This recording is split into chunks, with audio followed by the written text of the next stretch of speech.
di antara mereka itu menyesal besok pada hari akhirat, sehingga kan mereka tu nak balik ke atas muka bumi ini. Apatah lagi apabila mereka itu bertemu dengan Allah SWT dalam keadaan tunduk yang hina sekali. Amatlah ngeri, kata Allah SWT. Walau tara izil mujrimuna nakisu ru'usihim inda rabbihim. Semua tunduk di hadapan Allah SWT. Kemudian mereka itu akan mengatakan, Rabbana absarna wa sami'na farji'na na'mal salihan inna muqinun.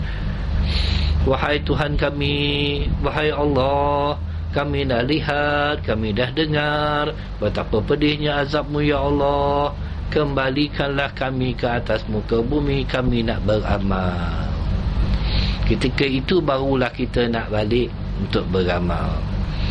Tetapi apabila peluang yang diberi oleh Allah SWT itu kepada kita untuk kita beramal, amalan-amalan yang baik itu kita tinggalkan. Samalah kesempatan yang ada untuk kita melafazkan wirid-wirid yang warid daripada hadis Nabi SAW sebagaimana yang diajar oleh baginda Nabi SAW. Itulah kesempatan yang ada.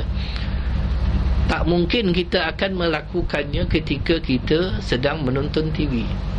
Tak mungkin kita akan melakukannya ketika sedang kita makan. Tak mungkin kita melakukannya ketika kita dalam keadaan sibuk menguruskan hal dunia. Tetapi kesempatan yang sedetik, kesempatan yang hanyalah seketika, ketika selesai kita memberi salam, maka kita menghidupkan sunnah-sunnah Nabi SAW dengan membaca wirid-wirid yang warid daripada hadis Nabi SAW. Kalau itu sendiri pun kita tak mampu untuk melakukan, untuk mengorbankan masa yang tak sampai berapa minit sahaja, jadi mana mungkin untuk kita mengorbankan lebih lagi daripada itu untuk mendapatkan syurga Allah SWT. Apa yang tidak dijanjikan oleh baginda Nabi SAW kepada kita? Semua Nabi SAW menyebut di dalam hadis-hadis, bahawa sesiapa yang membaca la ilaha illallah wahdahu la syarikalah lahu mulku wa lahul hamdu yuhyi wa yumiitu wa ala kulli syai'in qadir, 10 kali subuh dan maghrib akan ditulis 10 kebajikan, dia hapuskan 10 kejahatan, tidak akan ditimpa musibah pada hari itu, kemudian tidak akan diganggu oleh iblis laknatullah. Seandainya dia mati, akan terampun dosa-dosanya. Dalam riwayat yang lain disebut seumpama dia memerdekakan 10 orang hamba sahaya. Ramai orang meninggalkan wirid-wirid. Allahumma ajini minan nar 7 kali maghrib dan subuh, maka tertutuplah ke-7 pintu neraka, sehingga kan neraka berdoa kepada Allah SWT, lindungilah hamba-Mu ini daripada memasuki aku, kerana dia telah berdoa dengan doa perlindungan daripada masuk ke dalam api neraka. Dengan membaca tasbih, dengan membaca tahmid, dengan membaca takbir 33 kali setiap satu, akan terampun dosa sebanyak buih di lautan.